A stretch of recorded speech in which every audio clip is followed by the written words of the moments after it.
Agora, Cíntia, que você falou bem, que está causando essa história toda uma interrogação na cabeça de todo mundo, porque, menina, a gente não consegue entender mais nada. Com certeza, e a gente acaba tendo que acompanhar, né, Kátia, todos esses detalhes, posições dos envolvidos, dos advogados também, para que aos pouquinhos a gente possa assimilar tudo isso. Eu digo assimilar, e você já vem falando isso há um bom tempo, porque o que está vindo à tona pós-morte do nosso querido Gugu são coisas que a gente não tinha conhecimento com ele em vida, né? Principalmente em relação ao suposto companheiro. Então a gente também tem que assimilar toda essa nova situação e essa briga na justiça que a gente já falou várias vezes, o quanto é lamentável, mas cada um tentando buscar seu direito mediante essa herança bilionária, né, Kátia? É verdade. Bom, vamos por segmentos. Ontem a gente teve aí a história dita por ele, que já vinha há um tempo se falando sobre o Thiago, mas ontem ele falou sobre a relação dele com o Gugu, que segundo ele era uma relação estável, era uma relação mesmo de amor e de muitos anos também, né? Com certeza, Kátia, isso mesmo. Ontem o Thiago deu essa entrevista e falou abertamente. Desde 2011, segundo o próprio Thiago, os dois mantinham essa relação de amor, de cumplicidade, onde ele levanta essa questão e virou até a manchete de vários sites do que todo mundo está falando, abre aspas, que para o Gugu, segundo o Thiago, o sonho do Gugu seria viver essa relação de amor, sem o preconceito, onde a orientação sexual não sofra nenhuma consequência. Então ele falou abertamente que ele e o Gugu mantinham essa relação desde 2011. Relação de amor, de companheirismo. Por isso o Thiago luta na justiça para provar essa união estável. Mas ele disse também que a família e os amigos sabiam da existência dele. Exatamente, ele deixou muito claro que não era um segredo, né? Que as pessoas mais próximas tinham sim conhecimento dessa relação, as viagens, as trocas de mensagem. Esse amor entre eles não seria, segundo o Thiago, um segredo. Lógico, a gente não vai abrir o leque, porque se todos nós nos incluirmos nisso, aí sim, seria uma surpresa para mim, para você e com certeza para o telespectador do Melhor da Tarde. Mas o Thiago disse que das pessoas ali próximas não seria um segredo. E a Rose Miriam rebateu, Kátia. E ela falou o quê? Ela falou justamente aquilo que mais ou menos vai do discurso do que talvez a maioria das pessoas realmente esteja pensando.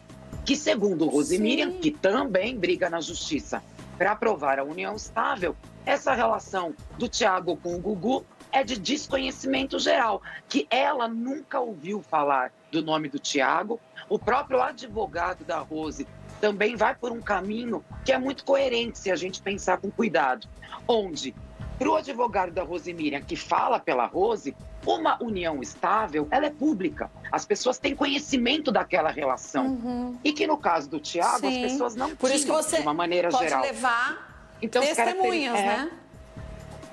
Exatamente. Tipo, todo mundo sabe.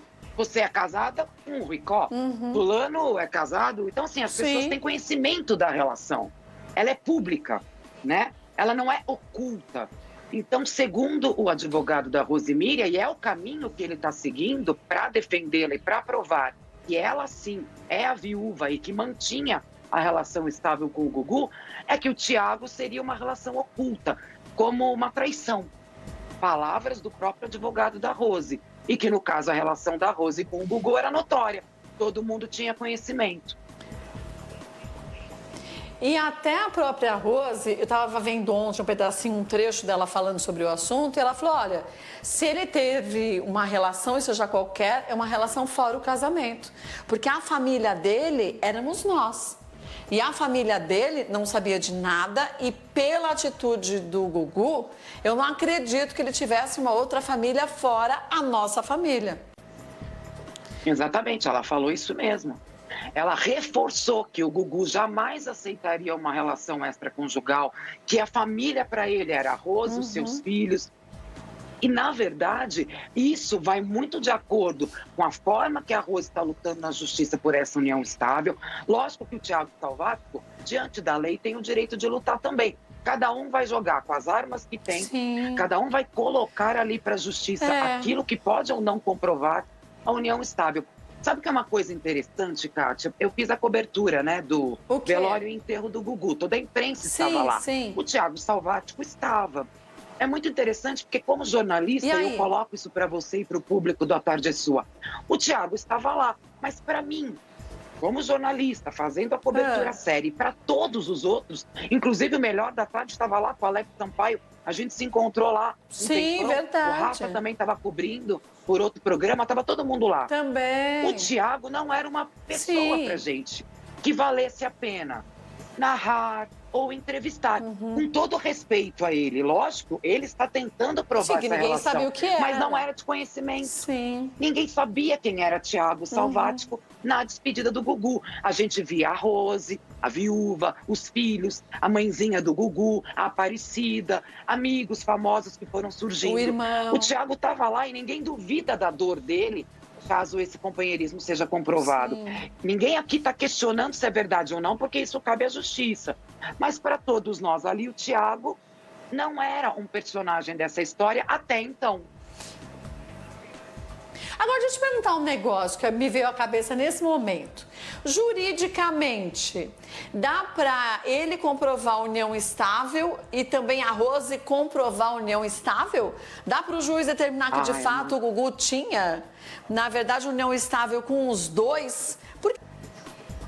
Olha, Kátia, sua colocação é extremamente pertinente. Eu tenho certeza que, como a gente falou no início, tudo que vem surgindo nessa história vai enchendo a nossa cabeça de interrogação. Essa é mais uma. Mas é importante a gente colocar. Primeiro que a gente não vive num país onde a poligamia exista. Então, isso já seria um erro. A gente vive num país monogâmico, onde a união estável ela é única. Ela é somente com aquele seu parceiro, onde está documentado ou devidamente comprovado.